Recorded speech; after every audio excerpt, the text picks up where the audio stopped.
The ultimatum was already written. 40 pages formal Vorath script, sealed with the imperial crest, sitting in a case on Ambassador Drevak's lap as his shuttle descended toward the human station. 40 pages of very precise language about what humanity would surrender, and when and under what conditions, and what would happen to every human world if the answer was anything other than yes. Drevak had delivered 7 ultimatums in his career. All 7 had worked. Not because the Vorath were uniquely terrifying, though they were formidable. Because Drevak was very good at his job, and his job was to make the choice between submission and destruction feel so unequal that the answer wrote itself. He had read the human files on the flight over. 47 systems, moderate fleet capability, industrial output that was impressive for a young species but not remotely sufficient to change the math against the Vorath's full military commitment. On paper, this was the easiest ultimatum he had ever delivered. The shuttle docked. Drevak picked up his case and walked into the station. Commander Yara Chen was waiting for him at the dock. She was not what the file had suggested. The file said, human female, mid-40s, career diplomat, 12 years in the Alliance Foreign Service, noted for her effectiveness in difficult negotiations. What the file had not conveyed was the quality of her attention. She looked at him the way someone looks at a problem they find genuinely interesting, not the way someone looks at a problem they are afraid of, and Drevak had delivered enough ultimatums to know the difference. She extended her hand in the human greeting gesture. He shook it. Ambassador Drevak, welcome to Way Station Kestrel. We have a meeting room prepared. No fear in the voice. No performance of confidence either, the kind that people produce when they are frightened and trying not to show it. Just directness. He followed her to the meeting room, and something at the edge of his professional awareness noted that this was already different from the other 7. The meeting room was simple. A table, chairs on both sides, a window that showed the star field outside, and in the distance, the faint blue curve of a colony world that belonged to the Alliance. Drevak set his case on the table. Chen sat across from him and did not look at the case. Most representatives looked at the case. It was designed to be looked at. The imperial crest was not subtle. 40 pages of formal Vorath ultimatum in a sealed imperial case was meant to communicate something before a single word was spoken, and it communicated it effectively to every species Drevak had ever dealt with. Chen was looking at him. He opened the case. He removed the document and placed it on the table between them. She looked at it then, not with fear, with the expression of someone cataloging information. The Vorath Collective has authorized me to present these terms to the Alliance on behalf of the Imperial Council. You will find the conditions clearly outlined beginning on page 3, with the timeline for compliance on page 31, and the consequences for noncompliance detailed in the final section. He paused. He always paused here. The pause was part of the delivery. It let the weight of the document sit in the room. It let the receiving party begin to process what they were holding. It was in this pause that the first cracks usually appeared, the slight changes in posture or expression that told him the calculation had begun, and the calculation was going the way he needed it to go. Chen picked up the documents. She turned to page 3. She read. She turned pages with the steady rhythm of someone reading rather than skimming, which meant she was actually processing the content, which meant she would ask intelligent questions, which meant this would take longer than average. He waited. At page 19, she stopped. She looked up at him. This clause, the resource extraction rights, These are not time-limited. Correct. So the Voreth would have permanent rights to extraction from all current and future Alliance territories. Correct. She put the document down. She leaned back in her chair. Ambassador, can I ask you something before we go any further? He said yes because saying no at this stage was not useful. How many of these have you delivered? Oh, 7. How did the 7 go? All 7 resulted in acceptance of the terms. How long did that take on average? The shortest was 4 hours, the longest was 3 days. She nodded slowly. I want you to understand that I am not stalling. What I am about to say is not a negotiating tactic. She paused. I am going to tell you something that I think you should know before we continue, because I believe it will matter to how the rest of this conversation goes. He waited. The Alliance Council reviewed the possibility of this ultimatum 6 months ago. We modeled the scenarios, we ran the military projections, we assessed the resource extraction impact over a 20-year horizon. She looked at him directly. We know what the math says. Then you understand the position you are in. We understand the position we are in, yes. She paused. What I want to tell you is something that the math does not say. I'll proceed. 3 months ago, a colony on the outer edge of our territory experienced a cascading atmospheric failure. The systems that maintain breathable air across the colony dome began failing in sequence, not from attack, from a manufacturing defect in a specific type of pressure valve that had been installed across 17 dome sections.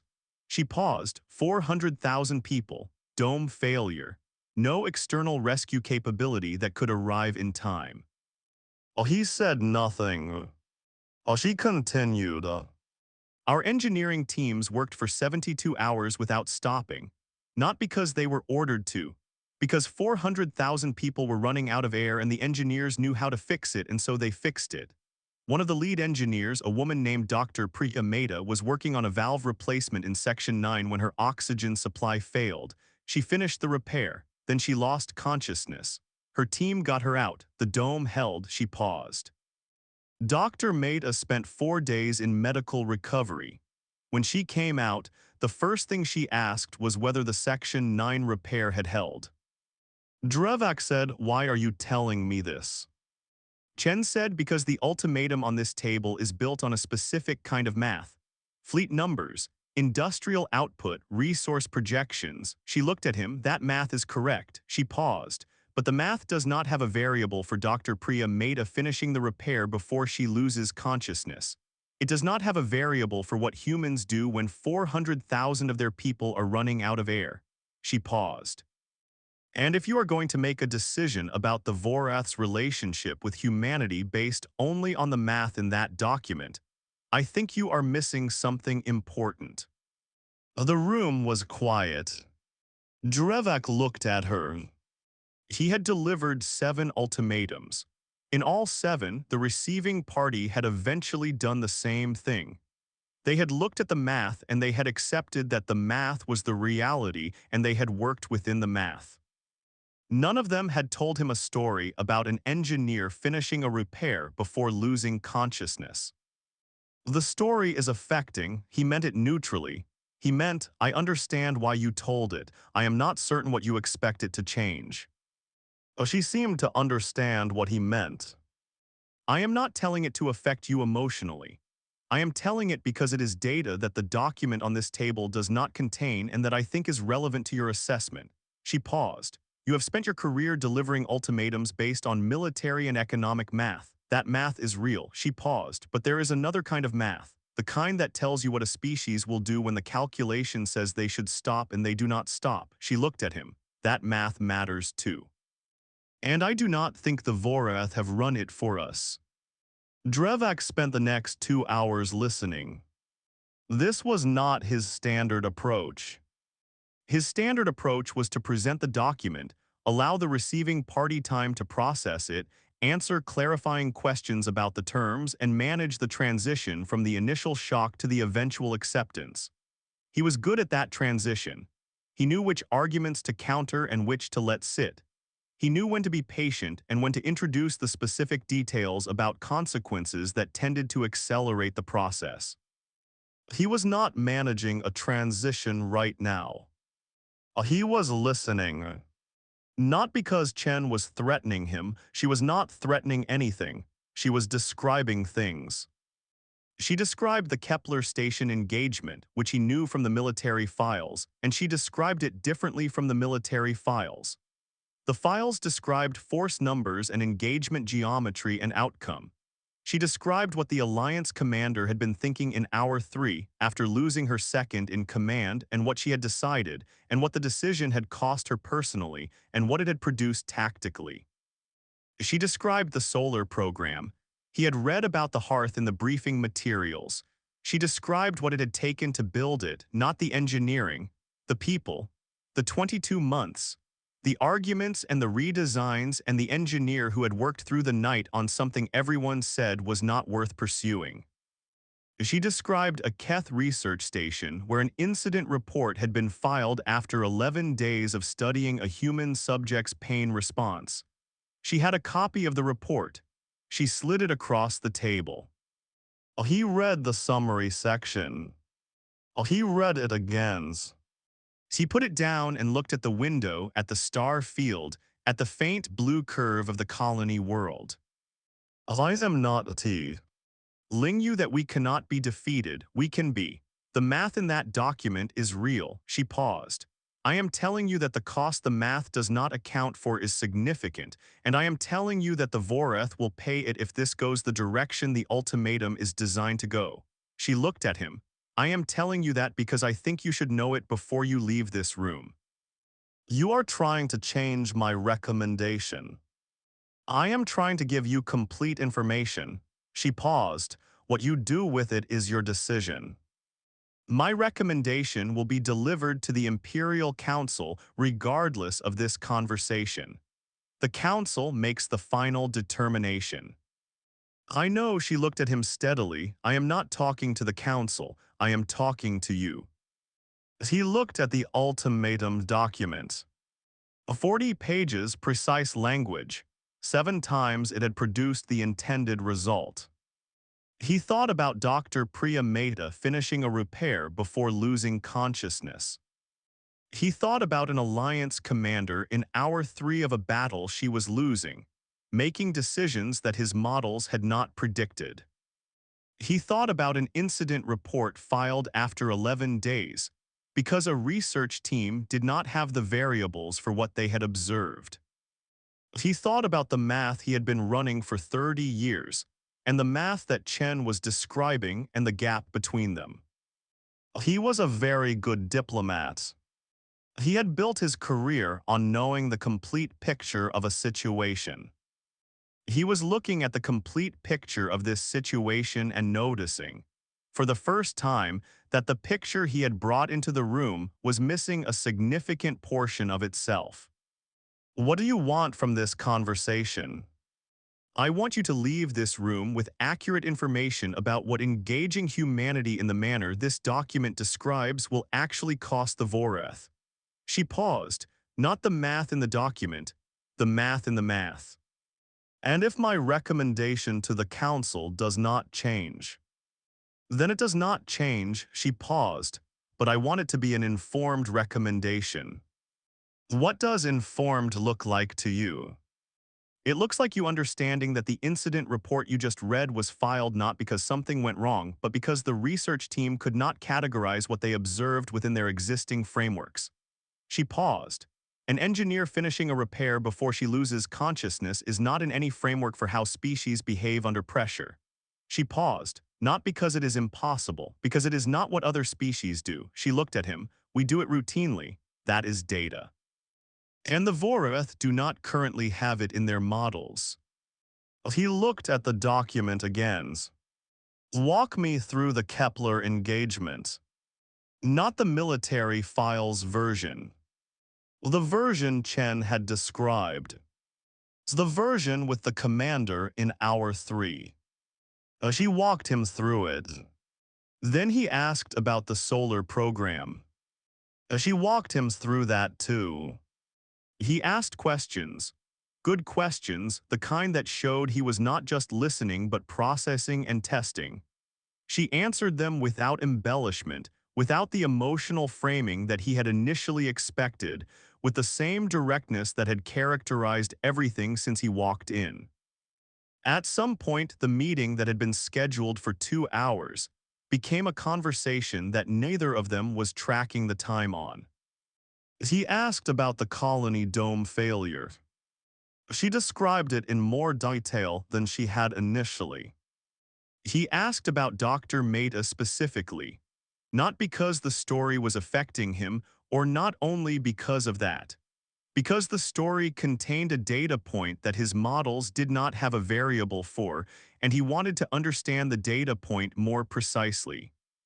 She described what Mehta had described to the research team that had written the paper about the sustained protocol study, the volume control, the two-part architecture, the thing that decided what the signal was allowed to affect. She turned down the signal to finish the repair. Chen said the signal was present. She decided it was not the most important information in the situation at that moment. She looked at him. 400,000 people running out of air was more important information than her own oxygen supply. He was quiet for a long time. Then we do not have this. The Vorath. This capacity, the override, he paused. We have discipline. We have training that produces reliable behavior under pressure. But what you are describing is something different from discipline. Discipline is an external structure that manages behavior. This is an internal structure that redefines the relevance of information. Yes, that is a precise description of it. And it is common in your species. It is trainable in our species. Not everyone develops it to the same degree, but the capacity is there, and it is activated by the right circumstances. She paused. The right circumstances are usually people you care about running out of air. The social motivatio. Then as the activation mechanism. Among other things, but that one most reliably. He picked up the ultimatum document. He looked at it. He set it back down. I have a question that is outside the scope of this meeting. I'll ask it. The 7 ultimatums I delivered before this one, the species that accepted the terms, what happened to them? You know what happened to them. I know what the formal record says, what actually happened to them. She was quiet for a moment. Then they are functional, they have not been destroyed, they operate within Vorath authority in ways that the Vorath find productive. She paused. They also have, in every case we have been able to observe, a specific quality that develops in species that have accepted terms like these. She paused. They stop doing the things that do not have an immediate measurable output. The art, the exploration for its own sake, the engineering problems that someone works on because they find it interesting. She paused. Those things stop because they are not required under the terms and the resources for them are redirected. She looked at him. And then, over time, the things that made them capable in the ways that mattered begin to stop too. Because those capabilities come from the same place as the things that stopped. So the mining variables. Oh yes, it degrades under the terms. The Veth Collective ran a study on that recently. She slid another document across the table. It is preliminary, but the direction of the finding is not ambiguous. He read the summary. He put it down. The room was very quiet.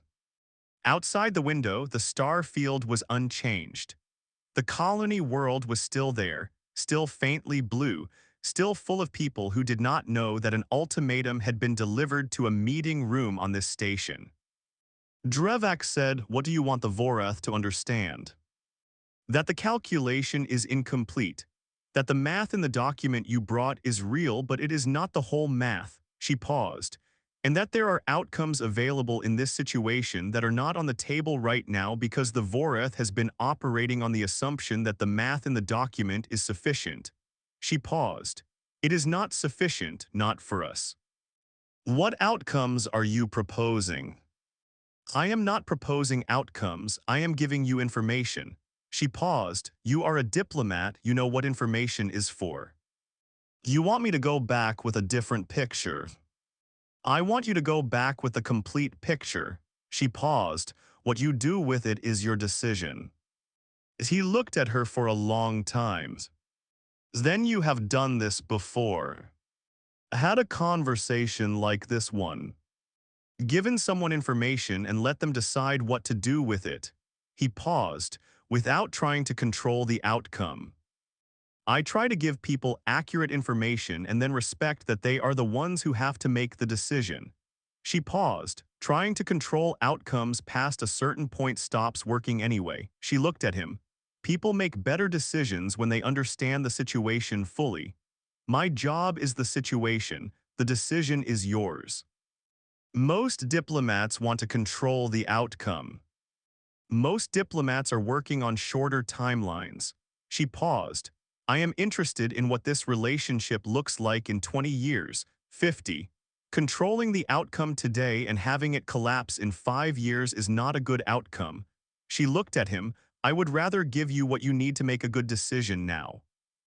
Even if the good decision is to proceed with the ultimatum. Even then, she did not look away. If you leave this room and recommend proceeding, I want that recommendation to be based on the complete picture. Not because it will change the math, but because if you are going to do this, you should understand exactly what you are doing. He was quiet for a long time. Then what do you need from the Voreths? That is not a question I expected you to ask today. What do you need? She paused.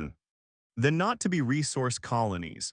She paused. The trade relationships, the territorial negotiations, the normal friction of two species with overlapping interests in the same region of space. We will deal with all of that. She paused, but not the terms in that document. She looked at the document on the table, not permanent extraction rights, not the clause on page 19. The Council will not accept a full withdrawal of the terms.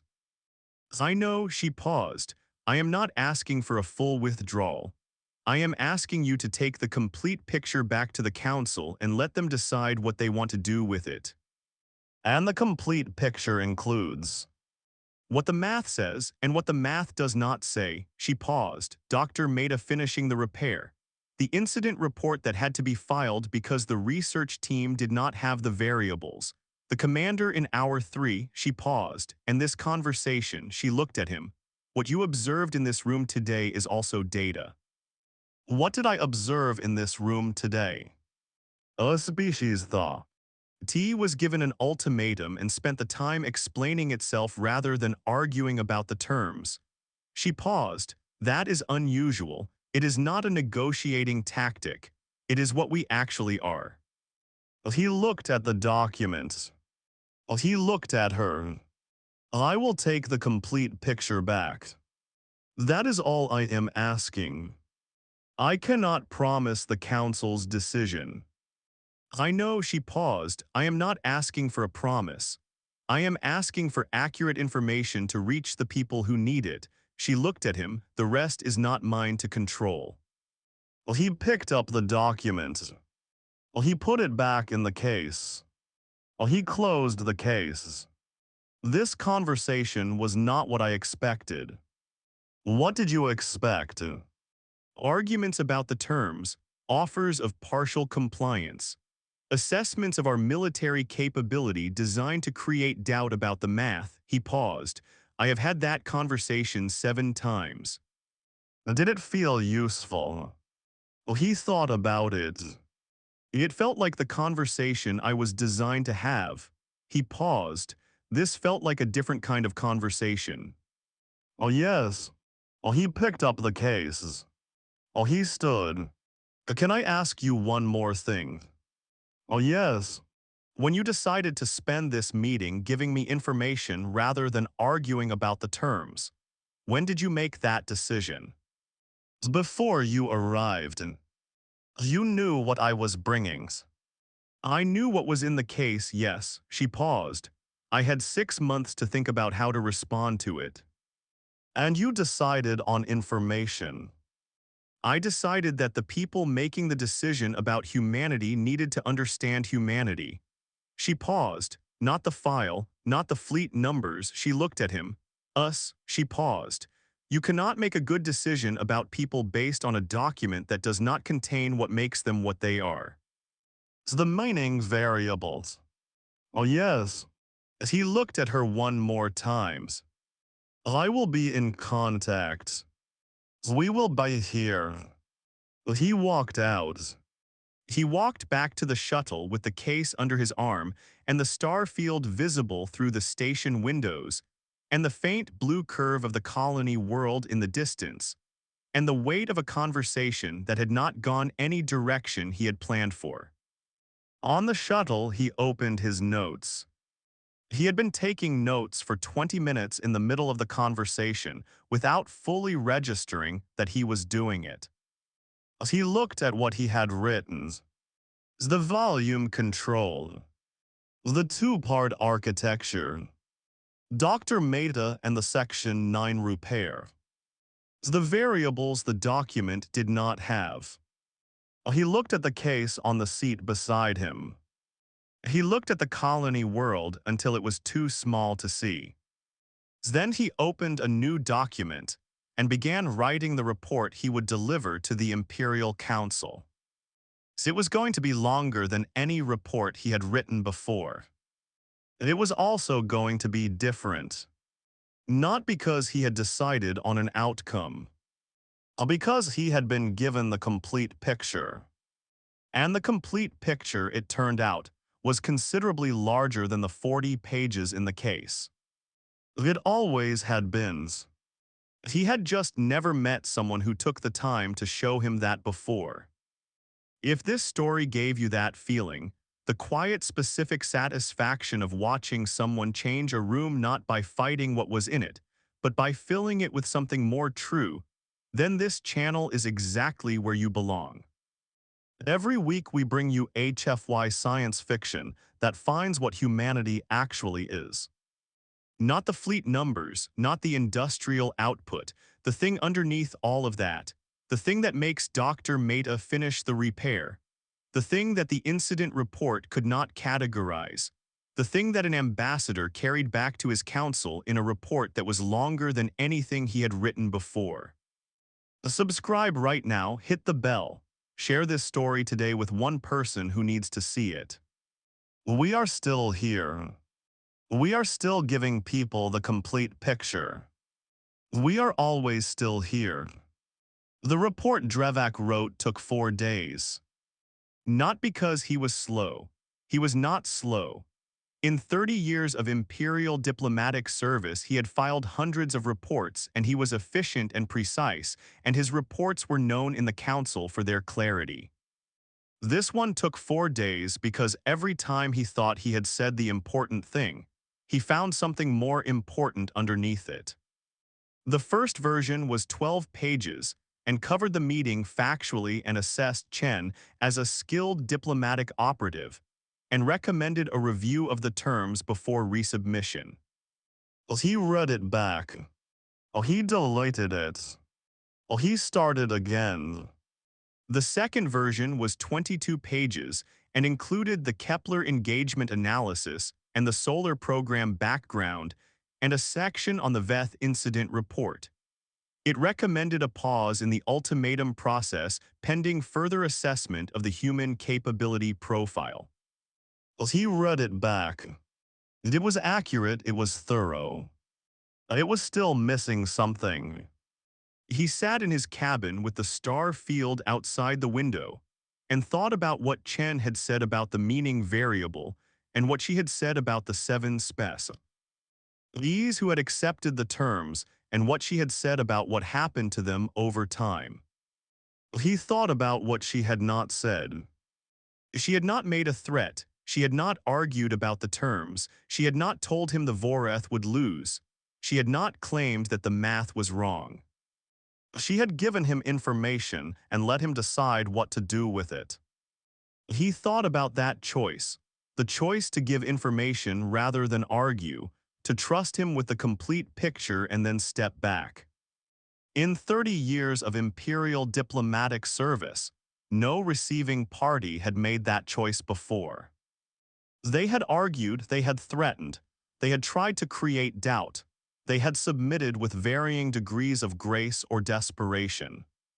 None of them had said, "Here is everything you need to understand the situation fully, and I trust you to make the decision." He thought about why. The answer took him a while to find. Then he found it. They had not trusted him. Not because he was untrustworthy. He was, by the standards of imperial diplomacy, a man of his word. But the situation the ultimatum created was not a trust situation. It was a power situation. When one party holds overwhelming power over another, the weaker party does not trust the stronger one with the complete picture because the complete picture contains information that the stronger party might use against them. Chen had given him the complete picture anyway. Not because the alliance was not the weaker party in the power calculation. They were. Because she had decided that getting him the complete picture was more important than protecting the information in it. He thought about that decision for a long time. Then he wrote the third version of the report. It was 41 pages. It started with the math, the fleet numbers, the resource projections, the correct and accurate assessment of the military and economic situation. It stated clearly that the terms in the ultimatum were achievable and that the 7 previous ultimatums provided precedent for the process. Then it said, "This is the complete picture as currently modeled. What follows is the portion of the complete picture that the current models do not contain." He wrote about the volume controls. He wrote about Dr. Mehta's. He wrote about the Kepler engagement, not the way the military files described it, but the way Chen had described it, with the commander in Hour 3 and the decision she made and what it cost and what it produced. He wrote about the 7 species who had accepted the terms, and what the Veth preliminary study suggested happened to them over time, and why the meaning variable degraded under the terms, and why that degradation mattered for long-term resource projections in a way that the current models did not account for. He wrote about the conversation itself. He described Chen's choice to give information rather than argue, and his analysis of why she had made that choice, and what it indicated about the species he had been sent to deliver an ultimatum to. Then he wrote the recommendations section. He had never written a recommendations section like this one. He wrote, "The current terms are achievable on the military and economic math. I recommend against proceeding with them." He wrote, "My recommendation is based on the following assessment. The terms as written will produce short-term compliance and long-term degradation of the resource we are trying to access. The human capacity that makes them a valuable resource is not separable from the conditions that produce that capacity. Permanent extraction rights under imperial authority will remove those conditions. The resource will diminish. The math that makes the terms look favorable will not remain favorable over the 20-year horizon. The 10-year projections are misleading." He wrote, "I further recommend that the Council consider what kind of relationship with humanity would preserve the resource rather than extract it. I am aware that this is outside the standard framework for this category of interaction. I am recommending it because the standard framework is not adequate for this case." He paused in his writing. He thought about Chen saying, "I would rather give you what you need to make a good decision now." He wrote one more paragraph. He wrote, "During this engagement, I was given complete information by the receiving party and trusted to make my own assessment. This is not standard diplomatic practice in my experience. I am filing a complete and honest report because I believe that is the appropriate response to being trusted with complete and honest information. The Imperial Council will make the final determination. I have provided what I observed. He sent the report. Then he sat in his cabin and looked at the star field and thought about what he had just done. He had delivered 7 ultimatums successfully. He had just recommended against the 8th. He did not know how the council would respond. He knew that the report was accurate. He knew that the report contained the complete picture.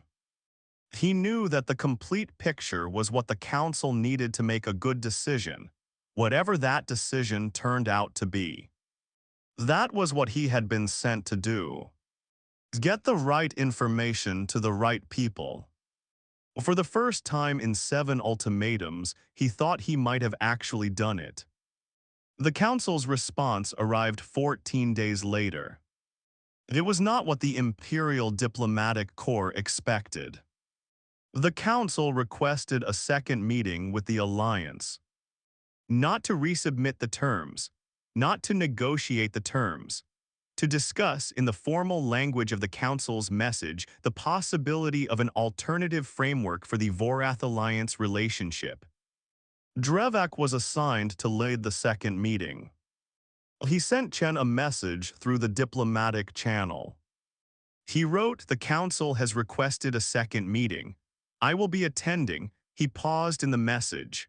"I wanted to tell you before the formal notification arrives that the report I filed contained everything you gave me." He paused. "It was the most complete report I have written in 30 years. Chen wrote back within the hours. She wrote, "I know." He paused. "I mean, I assumed you would. That was why I gave it to you." She paused. "When is the second meeting?"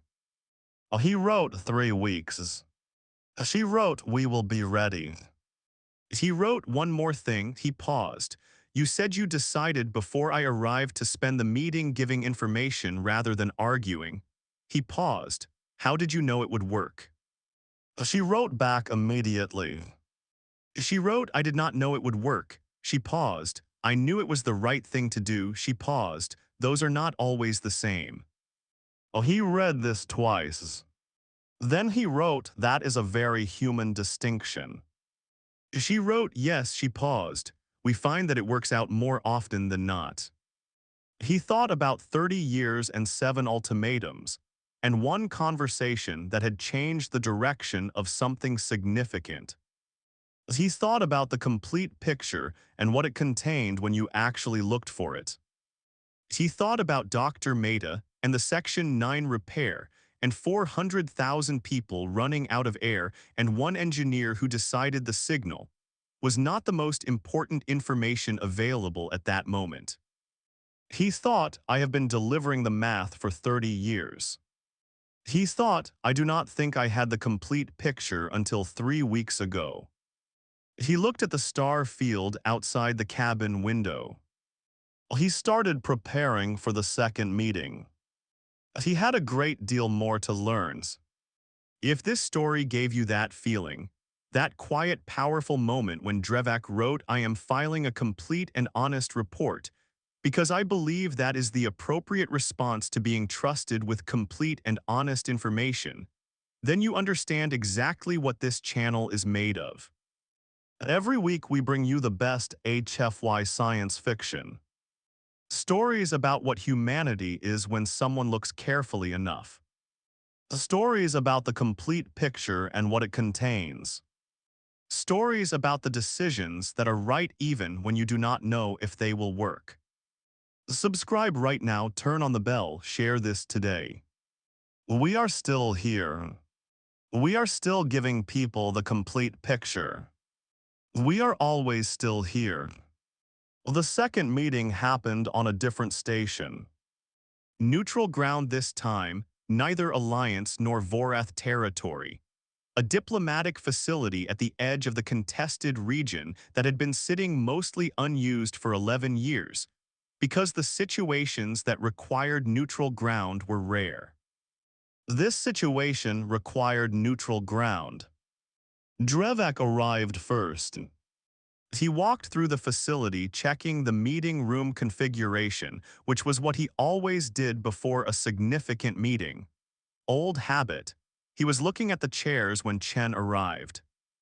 She walked in the same way she had walked into the dock at Waystation Kestrel, directly, with the quality of attention that the file had not conveyed, and that he now understood was not diplomatic training but simply what she was. As she looked at the room, good chairs. I'd checked them. She almost smiled. They sat down on the same side of the table. Not opposite sides. Well, the same side. This had not been discussed. Neither of them had planned it. It happened because when she walked in, the configuration that made sense was not the one where they were positioned against each other. Drevak noticed this afterward when he was writing the report on the second meeting, and he wrote a note to himself in the margin. He wrote, "We sat on the same side of the table. This was not planned. I am not certain what it means, but I believe it is important." The council representatives arrived 20 minutes later. They found the imperial lead negotiator and the alliance diplomatic commander sitting on the same side of the table, reviewing a document together. The document was Chen's Veth incident report. Drevak had never read it fully until that mo. Alarnings. She had brought a copy. They had been going through it section by section. The council representative, a senior figure named High Counselor Merak, stopped in the doorway and looked at the configuration for a moment. Then Merak came in and sat down. The meeting began. It lasted 3 days. What came out of it was not a formal treaty. Not yet. What came out of it was a framework document, an outline of what a relationship between the Voreth and the Alliance might look like if that relationship was built on the complete picture rather than the math in a sealed case. The framework had a section on resource sharing that looked different from extraction rights. It had a section on territorial navigation that looked different from surrender. It had a section that Drevak had proposed and that the Council had accepted, titled Ongoing Assessment, which stated that both parties committed to continuing to share information with each other about the things their models did not currently contain. The Veth research on the meaning variable was cited in the framework as an example of the kind of information that the ongoing assessment commitment was designed to ensure kept flowing. On the last evening of the 3 days, after the formal sessions had ended, Drevak found Chen at the observation window at the end of the facility's main corridor. He stood beside her. They looked at the star field. High Counselor Merak told me privately that the 41-page report was the most unusual document the Council has received in 20 years. What did Merak think of it? Merak said it was the first report that made the Council ask a question they had not asked before. What question? What would it look like if we did not use the standard framework here? She was quiet for a moment. Then that is a good question. Yes, he paused. It is the question I should have been asking for 30 years. You were asking the questions the situation gave you. She paused. The situation did not give you a better question until now. You gave me a better question. I gave you the complete picture. The question came from you. He looked at the star field. I want to tell you something. Tell me. I have spent 30 years making things simpler, finding the math that reduced a situation to a clear set of variables and then acting on those variables. He paused. I was good at it. I am still good at it. He paused. But this situation was not simple, and I almost made it simple by only using the variables I brought with me. He looked at her. You stopped me from doing that. You stopped yourself. I gave you information. You decided what to do with it. You trusted me with it. Oh, yes. Why? She was quiet for a moment. Then because the decision mattered. And decisions that matter should be made by people who have what they need to make them well. She paused. I could not make the decision for you. I could give you what you needed to make it yourself. She paused. That was all I could do. It was enough. I hoped it would be. They stood at the window. The star field was the same star field it had always been, unchanged by the 3 days in the meeting room, unchanged by the framework document, unchanged by the 41-page report or the 7 previous ultimatums or any of the long sequence of events that had brought two beings to a window at the end of a corridor to look at it together. The stars did not change on human timelines. What changed on human timelines was what people decided to do when they were standing in front of them. Drevax thought about the complete picture. He thought about all the things that had not been in the document he brought to the first meeting. He thought about everything that was now in the framework document that had not existed 3 weeks ago. What happens next? Chen said we build something. She looked at the stars, carefully, slowly. Based on what is actually there rather than what we assumed was there, she paused. It will take time. How much time? As much as it takes to do it right. She paused. We are not in a hurry. She looked at him. Are you in a hurry? He thought about 30 years and 7 ultimatums, and one conversation that had changed the direction of something significant. No. Good, she looked back at the stars. Neither are we. The corridor was quiet. The stars were where they had always been. The work was just beginning. If this story is still with you, if that moment when they sat on the same side of the table without planning to, or when Drevac wrote that he was filing a complete and honest report because that was the appropriate response to being trusted, if any part of this story found something true in you, then you are exactly where you belong. Every week on this channel, we bring you the best HFY science fiction. Stories that find what humanity actually is. The complete picture. The thing underneath the maths. The decision to give someone what I need to decide well even when you cannot control what they decide. Subscribe right now. Hit the bell. Share this story today with someone who needs to see the complete picture. We are still here. We are always still here. And we are always still building something.